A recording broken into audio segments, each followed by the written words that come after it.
At bago tayo magtungo sa ating talakayan, hingi muna tayo ng update mula sa Bureau of Internal Revenue. Unahin natin sa update mula sa natanggap na plaque of commendation mula sa National Privacy Commission. Anong ibig sabihin nito, Comjun?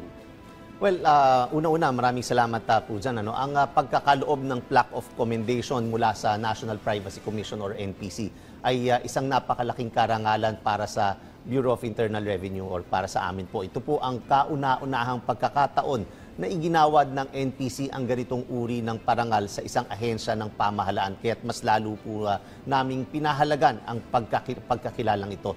Ang parangal na ito ay pagkilala sa masigasig at patuloy naming pagsusumikap na isabuhay ang prinsipyo ng Data Privacy Act of 2012 or yung Republic Act number 10173 sa lahat ng aspeto ng aming operasyon mula sa pangongolekta ng buwis hanggang sa pamamahala ng impormasyon ng mga taxpayers.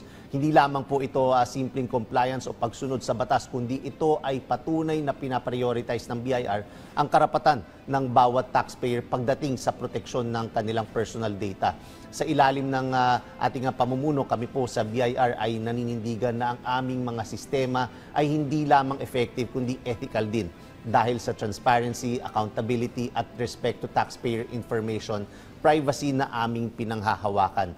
Ang pagkakapili rin ng BIR bilang finalist sa Seal of Registration Award sa Privacy Awareness Week ay karagdagang patunay ng aming dedikasyon sa mataas na pamantayan ng serbisyo publiko.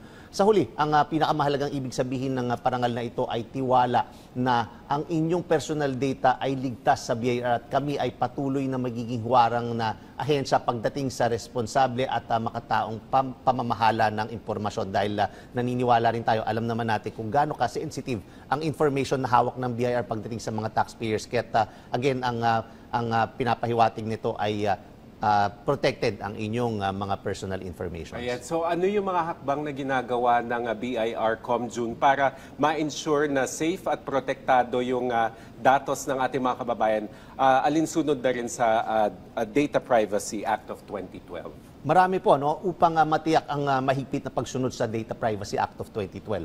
Ang BIR, kami po ay nagsasagawa ng serye ng konkretong hakbang na sumasalamin sa aming matibay na panindigan para sa proteksyon ng personal na impormasyon ng bawat taxpayer. Buong puso naming tinatanggap na at isinasakatuparan ang 5 pillars ng privacy compliance na itinatag ng NPC. Isa sa mga pangunahing hakbang ay ang paglalabas ng Revenue Memorandum Order number 1-2020 na siyang nagsisilbing data privacy manual ng BIR.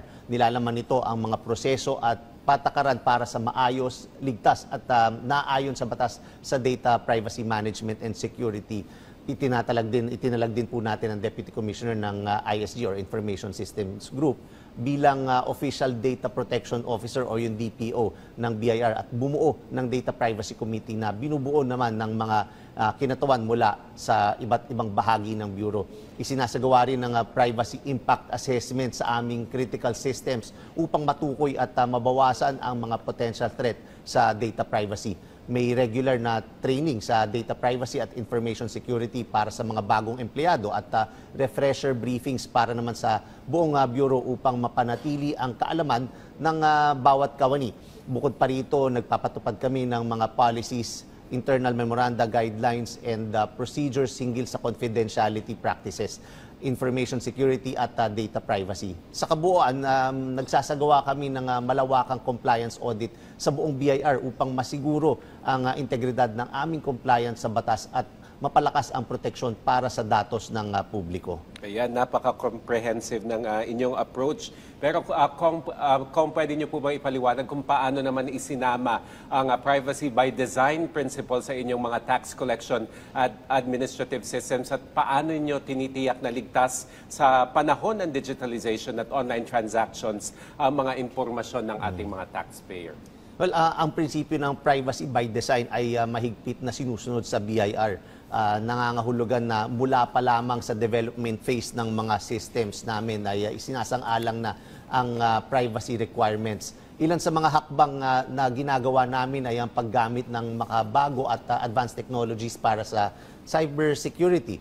Mayroon din kaming mahigpit na role-based access controls kung saan ang access sa sensitibong impormasyon ay binibigay lamang sa mga otorisadong tauhan base sa kanilang tungkulin.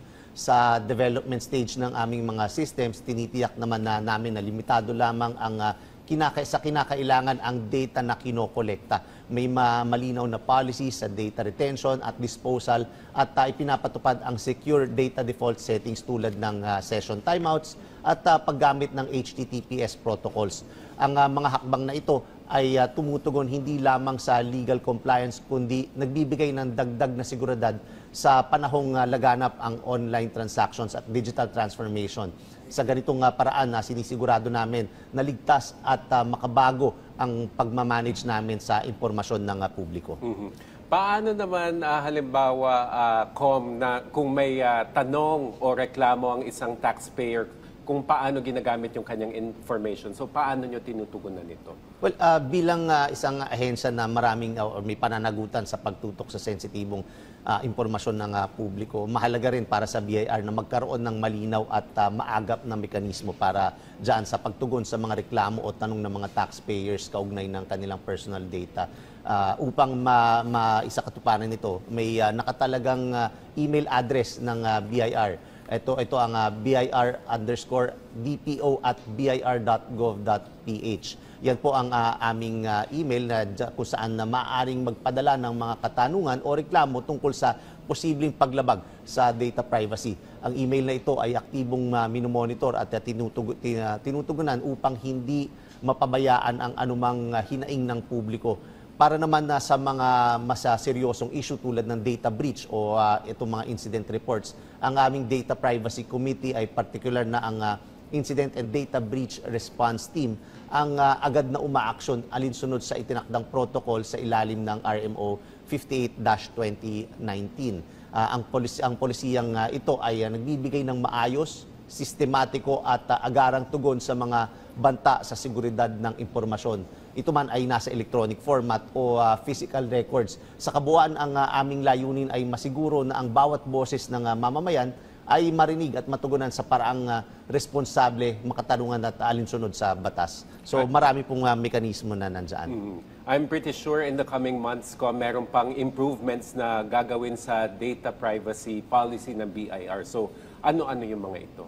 Well, again, patuloy yung aming ginagawa na pag-usayan yung aming mga data privacy policies upang makasabay sa mabilis na pagbabago ng teknolohiya kasi yun, ang bilis ng technology developments kaya talagang binomonitor din natin yan at yung maraming bagong threats sa cyberspace. Isa yan sa mga pangunahing hakbang ang pag-review at pag-revise ng aming existing policies, standards at guidelines base sa pinakabagong advisories at circulars ng NPC. Kasama rin dito yung paggamit ng mga bagong security tools upang palakasin pa ang proteksyon ng taxpayers' information.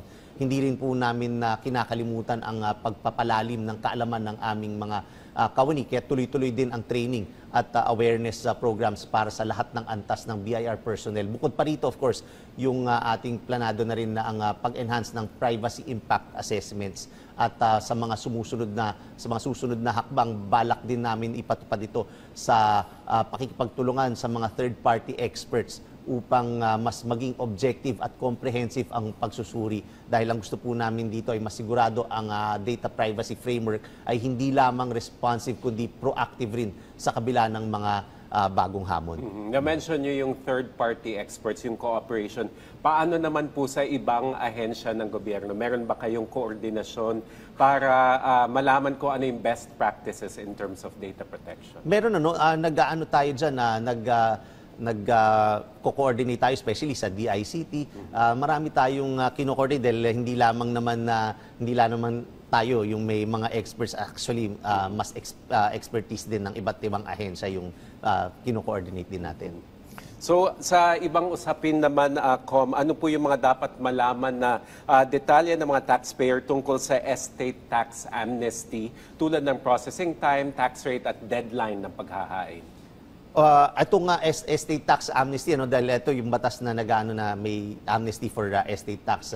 Ang BIR ay may itinalagang RDO, yung depende yan kung saan kayo pupunta, depende sa kung ano ang uri ng resident o yung tinatawag na yung resident, kung sino yung namatay. Para sa resident or kung dito kayo nakatira, pupunta kayo sa RDO na may jurisdiction sa huling tirahan ng namatay o kung may negosyo ang namatay sa RDO kung saan ito nakarehistro. Para naman sa non-resident resident or yung hindi dito nakatira ang namatay, doon tayo sa kung saan nakarehistro ang kanyang executor o administrator o kung hindi pa rehistrado sa kanyang legal residence kung meron man. Para sa mga non-resident resident na walang executor or administrator sa Pilipinas, ang pagpoproseso ay sa RDO number 39, South Quezon City. Sa usaping processing time, iba-iba po yan kasi depende sa requirements kung kumpleto, pero marami po tayong yung standard na processing time na internal na po ito, yung ini-endorse kasi ngayon kasi file and pay anywhere din. Maraming nangyayari na improvements, so ini-endorse ito ng RDO sa loob lamang ng 5 working days mula sa pagkakatanggap ng mga dokumento. Ang certificate of availment naman ay binibigay sa loob ng 15 calendar days mula sa pagsumite ng, again, complete requirements kasama ang validated yung payment forms at patunay na bayad ang tax rate. Ang tax rate naman dito, natanong nyo, 6% ito, no? At ang deadline ng pag-avail ng estate tax amnesty ay supposedly June 14, na ang June 14 ay sa Sabado. Kaya naman ayon sa batas ay next working day ang magiging deadline, kaya naman ang final deadline natin is June 16 ng o Lunes ng ano yan. At yung deadline natin, in fact, marami tayong, kaya pinapaalala natin na wag na sanang paabutin yan doon sa June 16, ano?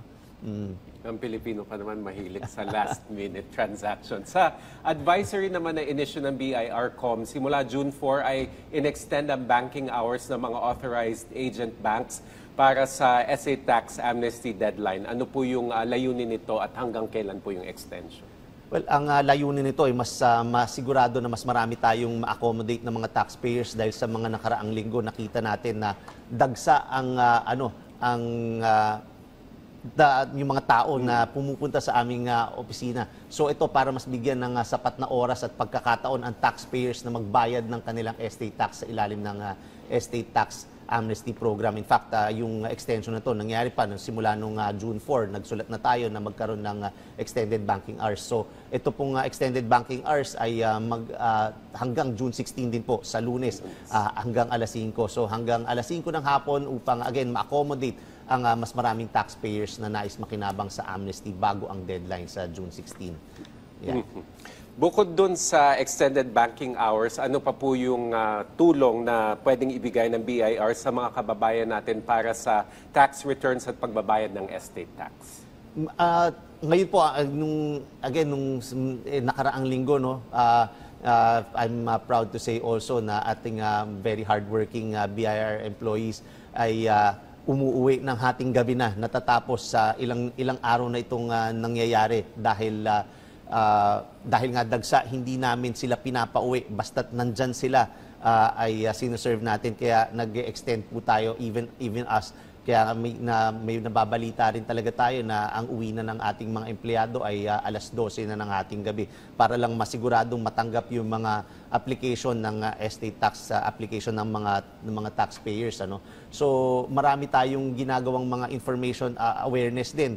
Matagal na rin tayo nagbibigay ng information, and yung pinadali natin katulad ng nakikita natin na feedback na nire-request nila na wag naman sanang i-require muna yung extrajudicial settlement. So yan, mga pinagbigyan natin yan para mas mapadali at masigurado na makapag-comply sila at makapag-submit.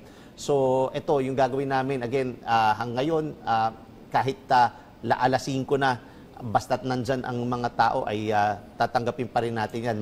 Mag-overtime ang BIR para masigurado na umabot lahat ng mga gustong humabol para sa amnesty. Ayan, salamat sa mga update na ibinahagi mo sa amin mula sa Bureau of Internal Revenue Commissioner Jun Lumagi.